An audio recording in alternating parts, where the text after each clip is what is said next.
Hello everybody, my name is Kate, and today we're going to be doing a quick little tutorial on morphing clouds. So we're going to do a combination of both clouds, particles, geometry, a little bit of RBD, or go over the fracture tools for that, and just overall create a very abstract looking effect. The geometry that I'm using you can get from free3d.com, but you can use pretty much any statue geometry you feel like. I would recommend getting one that has an inside or a couple layers inside of it, because when we get down to the clouds or working with VDBs, it's going to be a lot harder to place your clouds on the geometry if your geometry is not thick enough, so just be aware of that. So get a geometry that works good for this tutorial. You can always start by using like a box and then working from there. So that's just my opener. And before we get into anything else, this will be my last tutorial for a while because I want to refocus all my efforts into the upcoming tutorial series, creating concealed entities of the universe, which will be a little bit a mix of free and paid content. If you want to access it first, it will be on my Patreon first, but that won't be for another couple of months. I will release Patreon links when those tutorials are available on the Patreon, so you guys can subscribe to it. But then after a few weeks I will release it free to the general public. But if you want to access the outlines for the episode right now, they are available on the Patreon, so go ahead and check that out. And you can just, go on to it anyways if you would like to say thank you and some other ways besides subscribing to my channel. I do appreciate all the love you guys give me. I just wanted to let you guys know it is there. I do enjoy producing free content, but sometimes you do need to pay for your domain name, right? So I digress. Now that we've gotten that out of the way, let's get started into the tutorial. So as you can see, I have a basic lighting setup over here. I have a sunlight and a skylight, and you can get these two lights together by going up to your sky and camera tab up here and clicking skylight, and they should appear in your scene. These two distant lights, both lights that I've dropped down from this tab menu. The transformations for distant light 1 are these, and the transformation for distant light 2 are this. For the sunlight, I didn't really change much. It just kind of entered the scene like that. And then for the skylight, once again, didn't really change anything. I've created a bunch of different export nodes, which you see right here, and we'll get into that shortly. But first I want to dive into the main node, which is our destruction node. So before anything happens, I'm going to turn these all off because otherwise we're going to be playing with fire, and we don't want to do that. So diving into our destruction node, you can see there's a lot going on here. So I'm going to explain it the best I can. So we're going to start up here. So in my file, I've brought in this geometry of this little girl who's got a basket. And I wanted a very whimsical design, so I chose a piece of very whimsical geometry. Well, actually I didn't really do anything, so we could probably turn that off. I've made sure it's polygon, so I've converted it to polygons. And I've just added a null to say this is the base geo, so I can reference it from any other point in time in the simulation. I've added a subdivide, which is making it very fine. And I've added a VBD from particles. And what this is attempting to do is just make it a little bit thicker, because if you look at this edge, I'll jump back up here for our subdivide, you can see it's very thin, and I wanted a geometry that was a bit thicker, so I added a VBD from particles because that worked the best. You can use from polygons. I reshaped the SDF just a little bit and then converted it back to VBDs or to polygons, so it's a lot thicker now and it will work better in my simulation. I then remeshed it, and this will take a while, so don't be patient. But you can see down here it's just clicking the remesh. And now it's a lower polygon and it's thicker than it was. And then I've made sure it is polygons. So over here you can see that I've painted some attributes. I think something went wrong here because our Voronoi fractures all over the place, and it shouldn't be like that. So just give me a second, I'm going to clean this up. So we repainted our attributes on our figure here. So just do whatever random pattern you feel like it. What you have to do in order to paint these attributes into the color channel, you have to go to your attribute name and you have to change it to CD. Make sure it's on color, and then you just press enter in your middle of your screen and the brush should come up so you can see the brush there. So if we jump over to our scatter node, we notice that our density attribute is picking up the CD attribute. We've got a force total count of 234 points, and down here nothing else has changed. This is being fed into a different node called our Voronoi fracture. I know it looks a little bit off right now, but we're going to go back to frame 1. And we're going to let it think about what it needs to do. And we'll be right back. So this is finished cooking. And we can see that I changed the interior cusp angle to a 94 and the exterior cusp angle to 180. I didn't really change much else on this node from that, but I'll show you what it looks like from an exploded point of view. So we'll add an exploded view down. Okay, to connect this, we can see that it is exploded into a bunch of little tiny pieces, and they're all over the place. I then added a normal, just to make sure all of the normals are going the way we want them to, because sometimes when you add a Voronoi fracture and it fractures all your points, they go a little bit wonky. I then created a group called extra pieces. So I've selected a bunch of randomized piece groups of my figure. So you can see in here, it's selecting a bunch of random groups that I've selected, and then I've classified them into a group called extra pieces. So pick as many random pieces as you want, and you can do that from the drop down menu. Honestly, it's all up to you. I then deleted the groups, everything but the group extra pieces. So it's delete non-selected and the groups are all there. And then file cached everything out, and this was my original geometry, so you'll be able to see that there. And then put an out null for out RBD pieces. Probably spelled that a little bit wrong, but it's okay. Okay, we can delete this. This wasn't needed. So now we did something a little bit different. You can see there's a DOP.NET here, and we can have the DOP import. We have a DOP import here, a set of packed prims, and a rest. And the way I've created these is I'll do it one more time so you guys can see. Is I laid down a DOP.NET, placed it in there, make sure I've had this selected, dived inside, gone up to my object level, gone to rigid bodies, and chosen RBD fracture objects.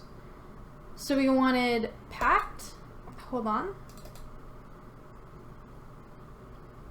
Going up here, choosing RBD fractured RBD packed object, selecting that and clicking enter. And you'll see it cook for a while. Diving inside, you can see the DOP import and the packed prim setup and the rest. And you'll see your object being brought into your simulation. The other thing I've done is gone over here to our other side of our geometry, and you notice from the top here we just deleted the pieces. Over here I've actually deleted everything in all the groups except for the group extra pieces, and then I laid down another delete node, which is kind of the reverse of this one over here, and it's just deleting the group extra pieces. That's then being fed out into this null called out collision. And then I selected this out collision, went inside my DOP.NET here, went up to collisions, clicked static object, hit destruction, and then click enter. And you'll notice it cooked for a while, and there you go. It made a different collision object for this different DOP.NET. And you can organize everything by clicking L. So I'm just going to go and I'm going to delete what we just created and then come back. So now, coming back to our original DOP.NET, diving inside, we can see that I've done something to the pieces. So for a static object, which is our base object right here, if we just turn off this display geometry, we can see that I've gone down here to our collision guide and I've lowered the division side to 0.05. And that's just so we can get all the little tiny cracks and pieces in here, and it's a large enough collision radius that when our pieces leave the body, it will collide with our geometry. And that's kind of what you need. And depending on your geometry, the lower your division size is going to be. So I'll just go back up here and click Display Geometry. For destruction, we've got our pieces right here. And I've added a pop axis force going into the rigid body solver. So we have something lifting the pieces upwards. So for the shapes, it's a radius of 8.03 and a radius of 8.06. And it's a speed of, orbit speed of 1.4, lift speed of 2, a section speed of 1. And I think if we go to our rigid body solver, I haven't really edited anything here. It's completely normal on the way it should be imported. And then it's just going out to the output. So over here, our rest, that was manually created by our shelf tool, should be looking like that. And our DOP import, nothing has changed. So and then I've cached everything out. So make sure you do that. Now, the next thing that I did is that you may notice this little piece down here. I was having trouble with the whole sim when it came to the pieces on the bottom of the statue. And I highly recommend that you don't select any pieces that are at the bottom of the statue, because when the smoke drifts upwards or gets lifted into the air, it will stay at the bottom of your collision object, and that's not something that we want. So if I play this back, you'll see what kind of happens. Everything gets lifted into the air, and this one little piece gets left behind. So play with your forces and make sure that doesn't happen. But in the eventful case that it does, just add a blast node, select it, and delete it. And you don't need it. So we'll talk about, okay, this extra area down here before we get to the smoke sim, and also over here before we get to the clouds. So the next thing we're going to talk about is the fading pieces, and these pieces are pieces right here, and they're designed to fade out after a certain amount of time when the smoke makes it look like they disappear. So we've got an attribute VOP, and all this is really doing, it's animated over time to change color. So you'll watch for a second here as they're getting lifted up. They should start to change.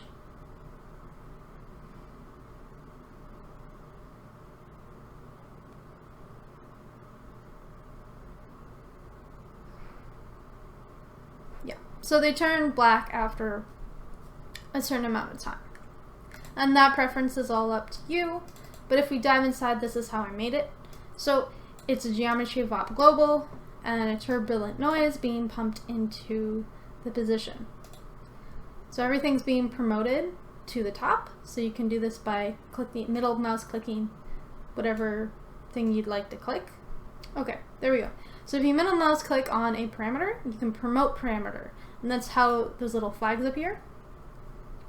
So in turbulent noise, we promoted everything up to the surface. For the fit, we've added it so it has a max and min value between 0 and 1, and then it's getting pumped into the color. So on the surface level here, if we scroll down, we should see all our parameters, and the two that I've played around with is attenuation and the minimum value and the maximum value. So if we scroll down here, I'll go through my keyframes. So at frame 1, I've got it at 0, 0.1, and 0.4. At frame 7, at frame 20, at frame 50, at frame 84, frame 101, frame 114, frame 132, and that's pretty much it for that one. And then if we go down to this attribute VOP, all this is really doing is playing around with the color a little bit more. So I just layered attribute VOPs on top of each other. You can do that. It creates somewhat of a more cohesive effect sometimes. We might not really need it in the simulation, but in this case, I needed it. So this is optional, but once again, at a certain frame, it fades out. So you can see after a certain amount of time, you delete the pieces. And if we dive inside this one, we're taking the length from the color, we're ramping it, and we're putting it back into our color. And if we go scroll down here, we can play with the amount that we'd like to fade it over time. But I'm just going to put that back to normal. So have fun with it. So this delete is deleting all the pieces once they turn black, and so they can disappear. And then I've just deleted all the attributes that I don't need. And this null is actually going out to my output on my other object nodes. So just label it what you feel like. So the next thing I did, we'll go back up here to our pieces. So I've blasted away, how did I blast it? Yeah, so we deleted the bottom, we've converted it, made sure it's polygons, and then we fed it into our popnet. And you can see that there's a lot of particles here, so keeping that in mind. Those particles go up in the air. And going to our source first output, we've got a source of using first geometry and scattering onto surfaces. The birth is animated over time, so once it gets to frame 101, it goes from 2000 to 0, and that just kind of worked for me. You could probably do impulse activation as well, or even a kind of script if you wanted, but I am lazy and I did keyframes. So life expectancy is 1.8 and the life variance is 0.45. So the pop force is a little bit different. It's got an amplitude of 2 and then the swirl size is small, so it's 0.56. And the force again is really up to you of where you'd like your smoke to go, so or how you'd like your particles to trail off. So the force up here, I've changed the values as I see fit. And that was pretty much it besides this wind force. So this wind force is creating these really kind of cohesive trails. The scale force is 45 and the velocity are these values up here. Pop silver, didn't change anything. So now we can go down to here to our attribute randomize, and this is the p scale. So these are the min and max values for the p scale of our particles. And then down here on our attribute delete, I've deleted everything but the p scale and the velocity. And I've added another out null to our out particles. The next thing I've done is I've gone to our pop, I've added another popnet over here, which is taking our first particles and adding to them. So you can see over here they kind of trail a little bit slower, and we'll dive inside. So this is almost a copy paste of the first one with a little bit few differences. So going to our source, we've chosen points. To our birth, it should be at frame 16, it should be 2000 particles, but our life expectancy should be lower, so it's 1.1, and a life variance of 0.6, and this one is actually animated over time. So if we go over here to 117, you can see it shrinking, and then at 117 our impulse count goes from 2000 to frame 118 to 0. So after that I shrunk the life expectancy and the life variance as time increased. So there's one at frame 141, the life expectancy is this value, and then at 159 the life variance is 0. And the very last frame, everything's 0, so it completely disappears. So the pop force are these, and you can see I've increased things and decreased things. Pop silver, everything's normal, and our wind force is around the same. So once again, I've added attribute randomize. This is a copy paste, or it should be, of this one over here, but the particles are just a little bit bigger in their max value. I've once again added an attribute delete and deleted everything but the p scale and the velocity. And I've added a out particle upper null, so we know that those particles are on the upper layer.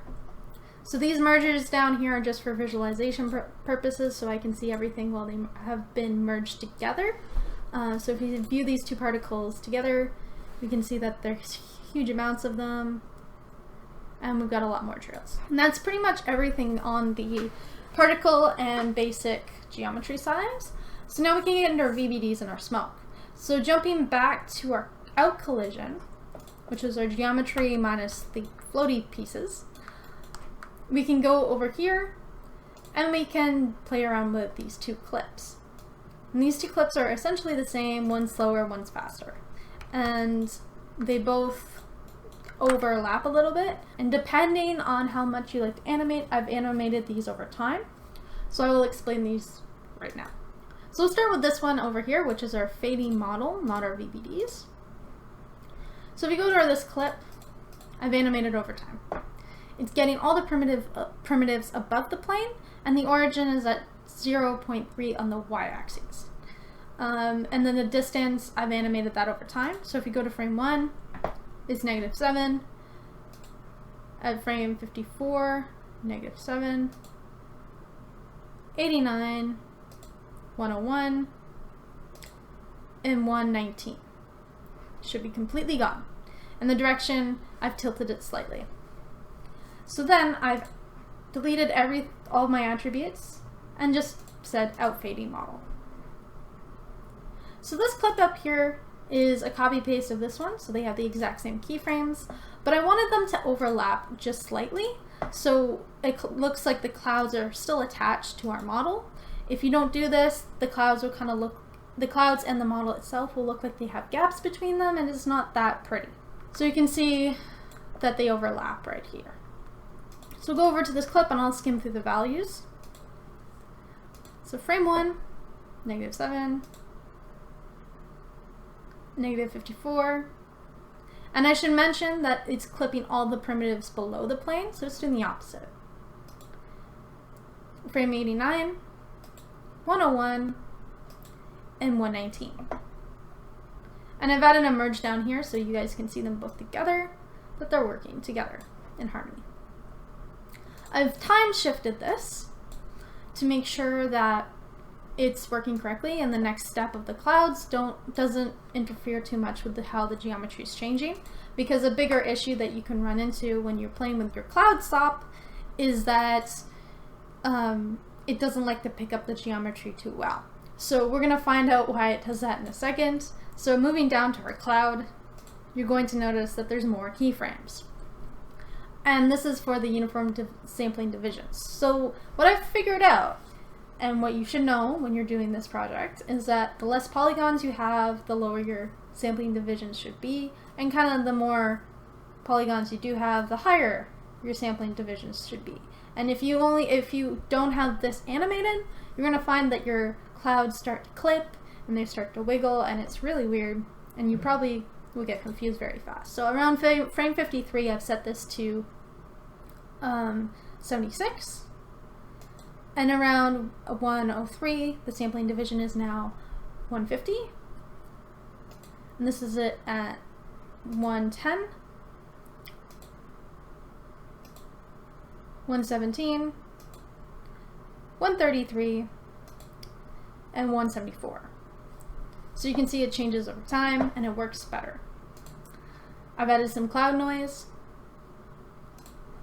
We've got it a little bit poofy going on. Oh, I forgot one thing. The density, you can play around with this. So I've did a density remap just to play with where I want the density to be on my figure, but that's really up to you. So going back to the cloud noise, we've got amplitude of 0.23. Element scale, I've scaled it down to a 0.5, except in the y-axis, and changed this to an alligator noise. And overall, I haven't made any more changes. So I did notice, because our geometry over here is clipping everything below the plane, at frame 41 there is geometry. But at frame 41 I don't want to see any clouds or anything below frame 55. So I've added a switch, which you can copy this up here. So it's switching between a null and our actual clouds at frame 55. So up until frame 55, we won't actually see anything. And you can see our clouds start to climb on our figure, which is really cool. And then I've added a cloud light. And you could probably add this cloud light above the switch as well if you felt like it.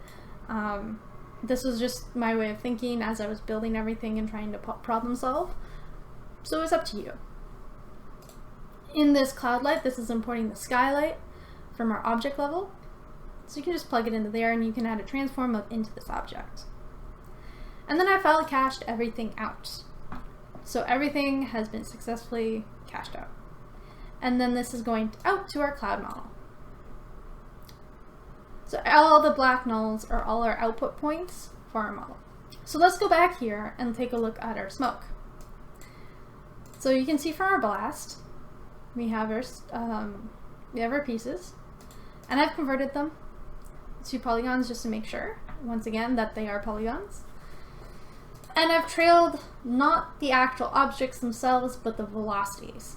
If you go up to our convert to polygons here, you'll notice that there's no velocity trails. So we have to create our own on the pieces. You can do this by going to result type and changing it to compute velocity, and then changing your velocity approximation to central difference. So wherever these pieces will move is where the velocity trails are going.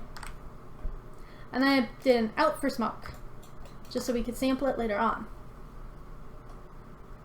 And I'm going to move my Pyro fields down here, and the stop net down here, just for now, so I can explain how I did this.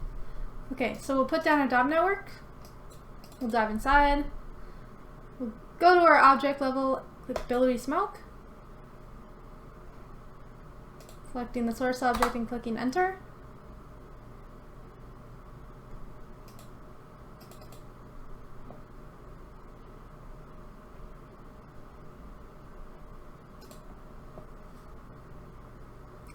Okay, so I found something that's you might encounter while doing this project.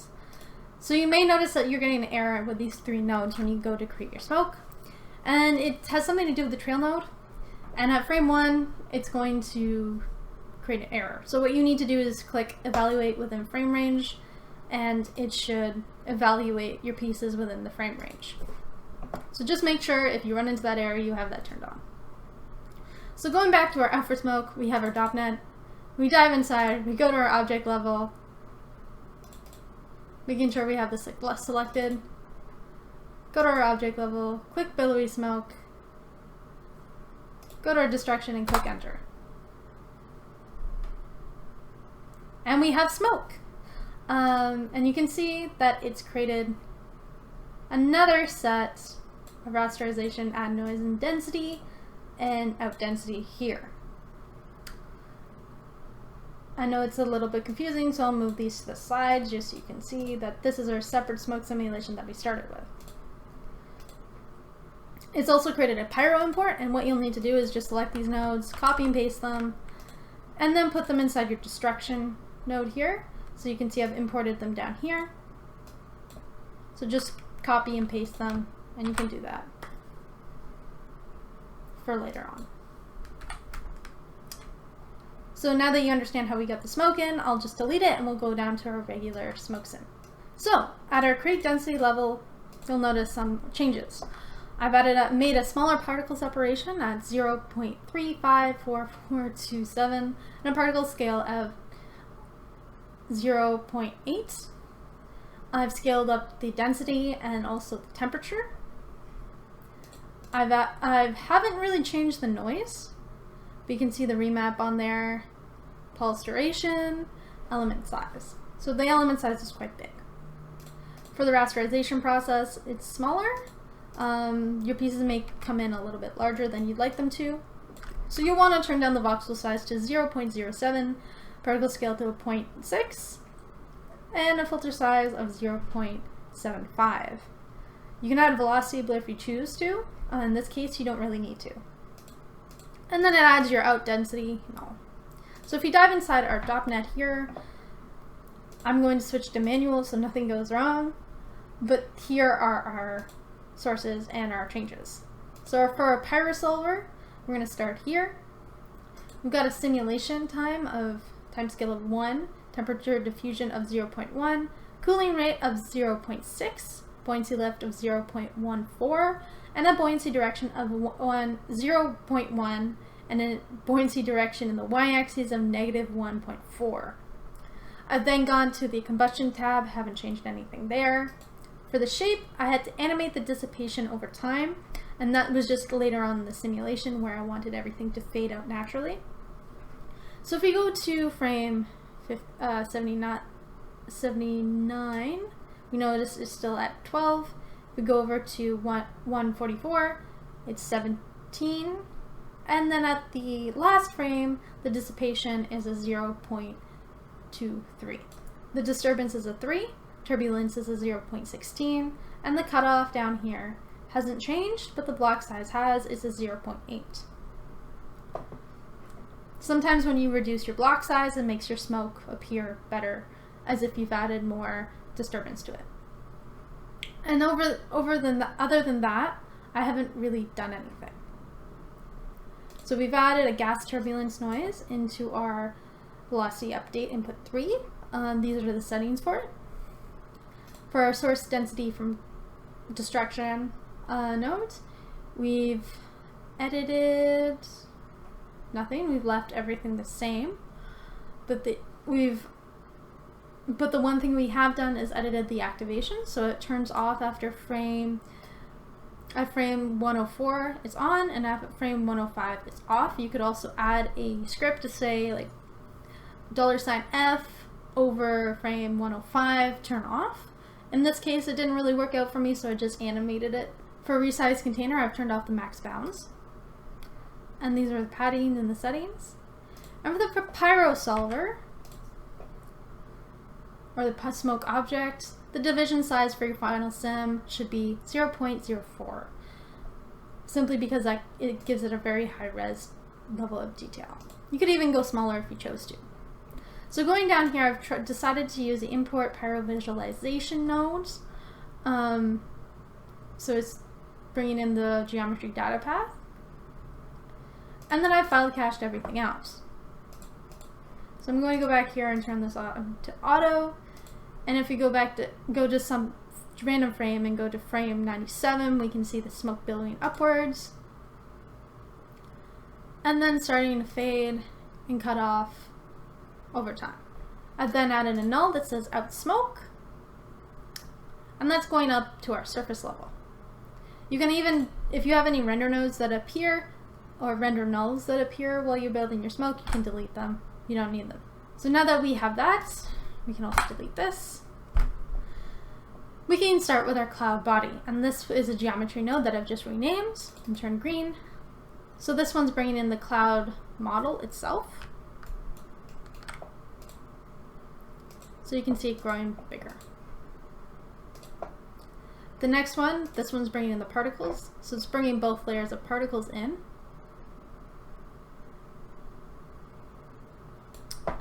And this one's bringing in the out particles.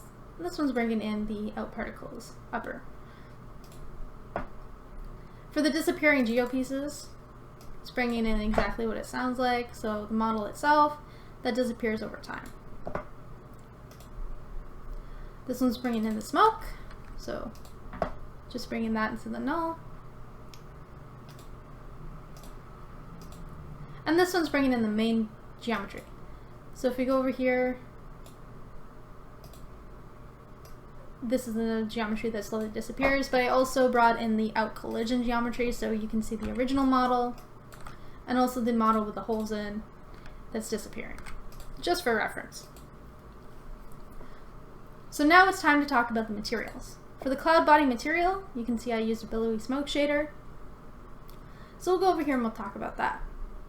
So for the billowy smoke shader, I upped the smoke density and the shadow density multiplier. And the smoke intensity stayed the same. For the temperature, I didn't really change the emission because it's not really bringing in any temperature fields. So that was pretty good to go. And that's pretty much it. The smoke color doesn't change over time.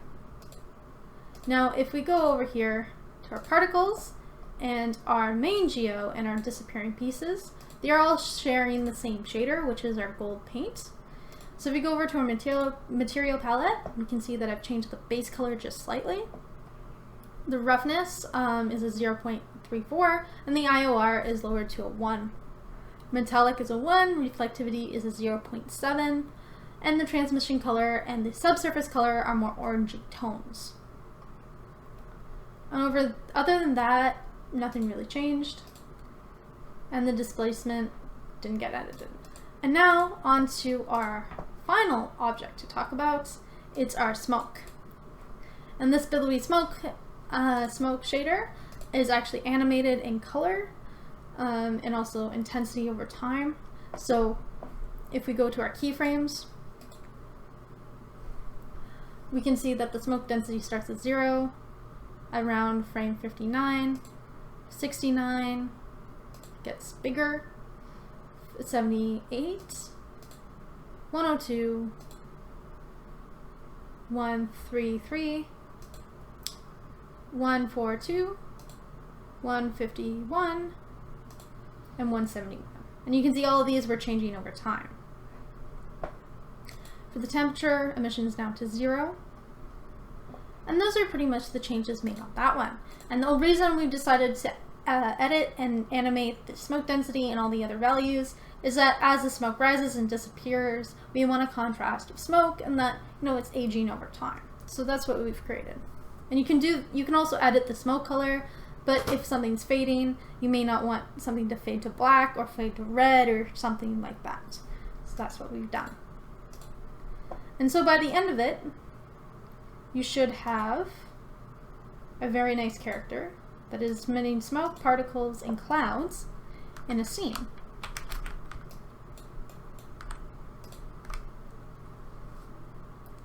And it will look a little bit messy, but that's how it should look. And I hope you enjoyed this walkthrough and tutorial of how I created this. My name is Kate, and I'll see you in the next video. Bye!